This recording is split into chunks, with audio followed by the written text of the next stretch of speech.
Once Rocky is installed, the Hermes CLI is where beginners should get comfortable.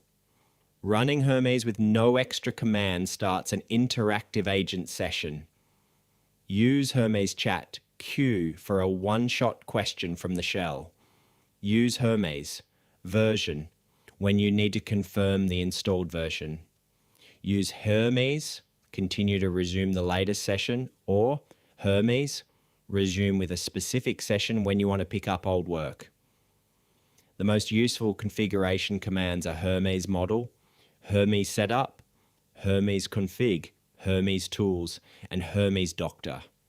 Inside an interactive session, / commands like help, model, tools, skills, and status help you inspect and adjust the session. Beginner tip: prefer small verifiable tasks while you learn. Ask Rocky to read one file, search one topic, or draft one command. Then check the result. The CLI is powerful because it keeps actions visible and repeatable.